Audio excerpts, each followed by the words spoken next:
जय Swaminarayan. Good morning student, कैसे हो आप सब लोग। आशा करती हूँ आप सब लोग अच्छे होंगे और स्वस्थ होंगे। आज मैं प्रीति कंसल आत्मा ग्रीन स्कूल जाटेश्वर भरूच से आज आपको लेसन 14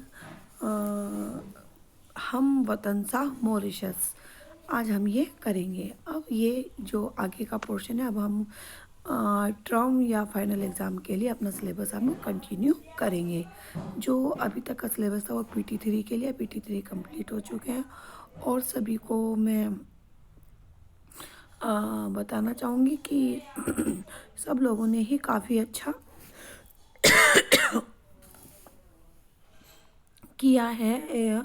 हिंदी के एग्ज़ाम में सभी के बहुत अच्छे मार्क्स आए हैं। कुछ ही स्टूडेंट्स के हैं जो बहुत बेकार आए हैं, बट कुछ सब बाकी जो हैं सबके ही एक दो ही स्टूडेंट्स हैं जिनके ज़्यादा अच्छे नहीं आए, लेकिन ऑल ओवर सबके सही हैं।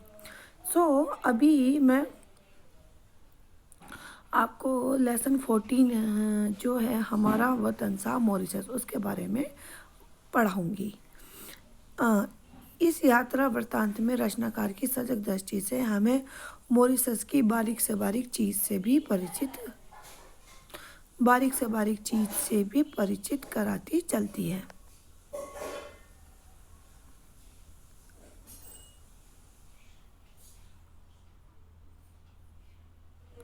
हाँ, जो ये मॉरिशस की बारीक से बारीक चीज़ें जो जो यहाँ का रचनाकार है जिसने ये लिखा है वो ये कह रहा है, जो वहाँ की रचना की गई है मॉरिशस की, उसकी बारीक से बारीक चीज़ों के बारे में भी बताया गया है, हमें परिचित कराती है। इन छोटी छोटी चीज़ों की डोर पकड़कर ही वह सभ्यता और संस्कृति, इतिहास और वर्तमान की अथाह गहराइयों में प्रवेश करता है और वह अपने साथ पाठक को भी ले जाता है। और वहाँ पर इतनी छोटी छोटी चीज़ों की जो डोर पकड़कर वहाँ की जो सभ्यता है, संस्कृति है, वहाँ का जो कल्चर है, जो वहाँ की हिस्ट्री है और जो प्रेजेंट है, उसके बारे में इतनी गहराई से, इतनी अच्छे से बताया गया है कि उसमें गहराइयों में इतनी उसमें कहना रहस्य छिपे हुए हैं उसके इतिहास में, उसके कि बेइंतहा गहराइयाँ में प्रवेश करता है और अपने साथ ही पाठक को, और वहाँ पर जो पाठक है उसको भी वो ले जाता है। तो कुल मिलाकर बात ये है कि यहाँ पर मॉरिशस जो कंट्री है उसके बारे में यहाँ पर बताया गया है कि मॉरिशस कैसा है। अब मैं आगे लेसन पढ़ते हैं कि इसमें आगे लेसन में दिया गया है मॉरिशस के बारे में कि मुंबई से उड़ान भरते ही हमारा जहाज इतनी ऊंचाई पर चला गया कि नीचे कुछ दिख नहीं रहा था। मुंबई और मॉरिशस के बीच कोई थल नहीं है, केवल हिंद महासागर का नीला जल है, हाँफता दहाड़ता उमंग भरता पछाड़ खाता। जब हम मुंबई से उड़ान भरते हैं मॉरिशस के लिए, तो जो लेखक है वो ये कह रहा है कि मॉरिशस के लिए जब मैं उड़ान भरी तो वो इतनी ऊंचाइयों पर चला गया, जहाज बहुत ऊंचाइयों पर पहुंच गया एरोप्लेन, और नीचे कुछ भी नहीं दिखाई दे रहा था। वैसे तो आप अगर मुंबई से चेन्नई और मुंबई से बेंगलोर आओ तो भी आप जब हम हवाई जहाज़ में उड़ते हैं और सफ़र करते हैं तो हम इतनी ऊंचाइयों में पहुंच जाते हैं कि नीचे चींटी के बराबर ही कुछ दिखाई देता है, अदरवाइज बाकी तो कुछ दिखाई भी नहीं देता, अन्यथा सब कुछ धुंधला धुंधला या बादलों में ही छिपकर रह जाता है। तो जब हम ऊपर उड़ जाते हैं तो नीचे कुछ बिल्कुल धुंधला धुंधला ही दिखाई देता है या कभी कुछ दिखाई भी नहीं देता। तो ठीक वैसे ही जब वो मुंबई से मॉरिशस के लिए गए, तो जब मॉरिशस के लिए जाते हैं जब इंडिया से बाहर निकलते हैं तो केवल कोई थल मीन्स की कोई धरती नहीं दिखाई देती, केवल हिंद महासागर का नीला नीला जल ही दिखाई, यानी कि केवल समुद्र दिखाई देता है, कोई ज़मीन नहीं दिखाई देती, केवल चारों तरफ पानी ही पानी दिखाई देता है।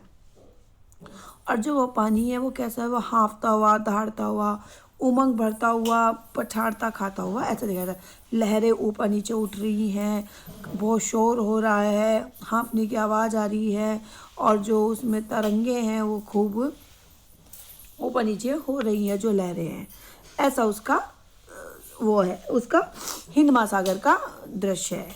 ठीक 6 घंटे की उड़ान पूरी करने के बाद हमारा विमान सर शिव सागर राम गुलाम अंतर्राष्ट्रीय हवाई अड्डे पर उतरने लगा। जब हमने ठीक मुंबई से मॉरिशस का जो सफ़र है वो 6 घंटे का सफ़र है, तो वहाँ से सफ़र करने के बाद हमारा विमान जो मॉरिशस का एयरपोर्ट का क्या नाम है, सर शिव सागर राम गुलाम अंतर्राष्ट्रीय हवाई अड्डे पर उतरने लगा। पृथ्वी के निकट आते ही वनस्पतियां दिखने लगी। जल के बीच उभरने लगा मॉरिशस द्वीप, जैसे हिंद महासागर को मोती कहा जाता है। और जैसे जैसे जो एरोप्लेन वो जैसे जैसे नीचे आने लगा तो चारों तरफ हरियाली वनस्पति ये सब पृथ्वी पर दिखाई देने लगे। और जल के बीचों बीच जो जल के बीच है हिंद महासागर है, उसके बीचों बीच मॉरिशस का द्वीप दिखाई देने लगा, जो कैसे दिखाई दे, जो हिंद महासागर का मोती कहा जाता है कि वो बहुत चारों तरफ पानी ही पानी है और बीच में आपका मॉरिशस द्वीप है, यानी कि मॉरिशस बसा हुआ है, एक आइलैंड है मॉरिशस,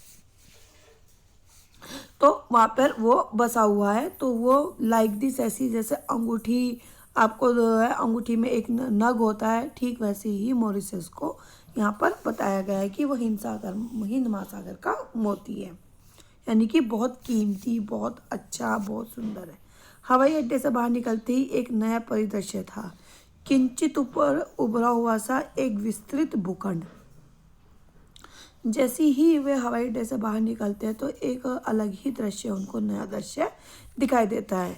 वो क्या था कि किंचित ऊपर उभरा हुआ, थोड़ा सा ऊपर को उभरा हुआ एक विस्तृत भूखंड था, भूमि का खंड था। खूबसूरत सड़कें थी, सुंदर सड़कें थी, नारियल के छोटे छोटे पंक्तिबद्ध वृक्ष थे। हवाई अड्डे से पोर्ट लुइस बहुत दूर, शायद दूसरे छोर पर है। जो पोर्ट लुइस एक जगह है वहाँ पर, वो हवाई अड्डे से एक तरफ हवाई अड्डा है और दूसरी तरफ पोर्ट लुइस है, तो दोनों एक दूसरे के अपोजिट है, 180 डिग्री पर दोनों हैं। रास्ते का दृश्य अपने सौंदर्य के खुलेपन और हरेपन से चकित कर रहा था। जो वहाँ का एनवायरनमेंट था, जो वहाँ का वातावरण था, जो वहाँ का सुंदरता थी, वो अपने खुलेपन की ओर, खुलापन और हरेपन से अपने खुलापन और हरेपन को दर्शा रहा था। क्षितिज एक फैली हरियाली, और क्षितिज पर एक हरियाली फैली हुई थी।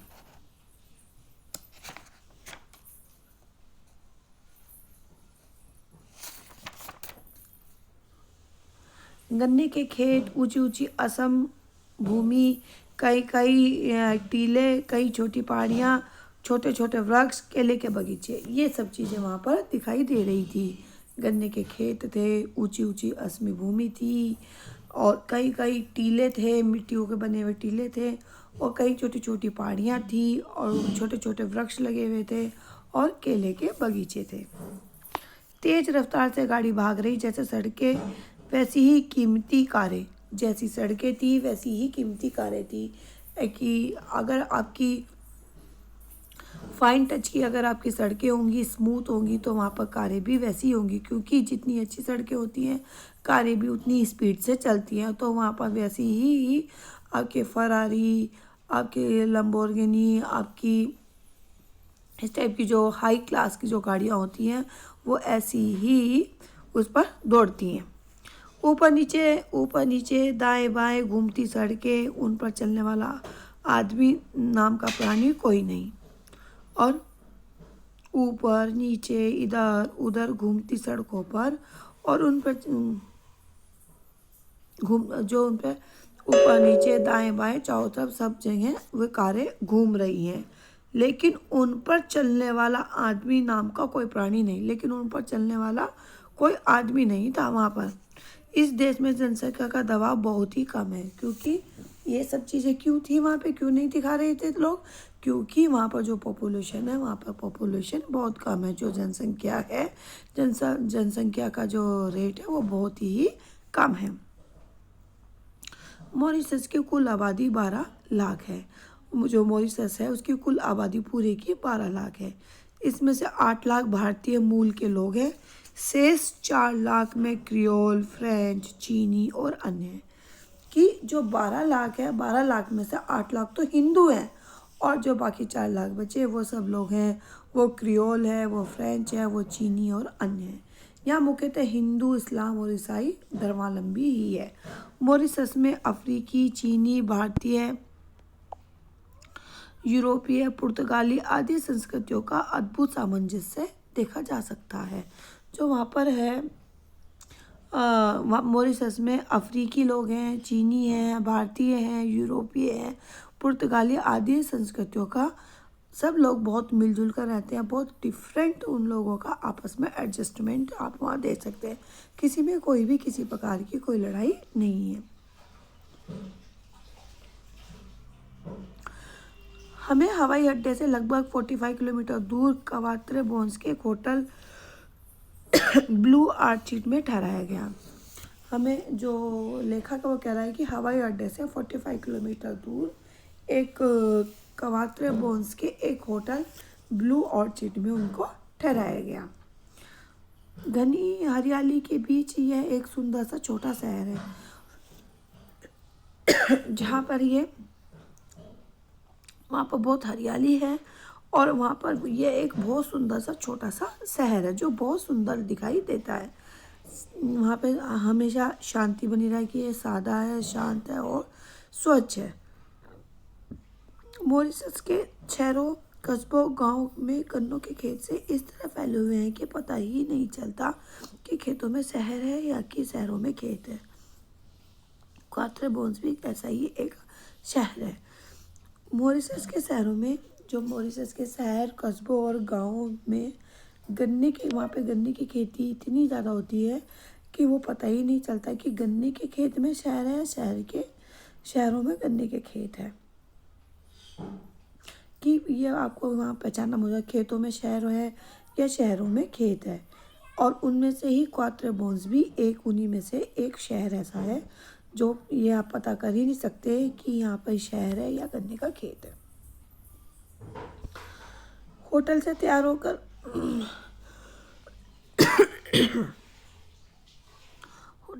होकर हम लोग, मैं, अरुणेश, नीरव, रामदेव शुक्ल, सत्यदेव त्रिपाठी और प्रकाश उदय शहर का नज़ारा लेने निकले।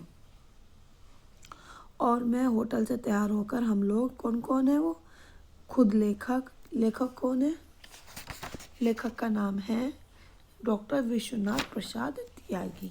ये अरुणेश, नीरव, रामदेव शुक्ल और सत्यदेव त्रिपाठी और प्रकाश उदय 1 2 3 4 5 ये 5-6 लोग तैयार होकर शहर का नज़ारा देखने के लिए निकले।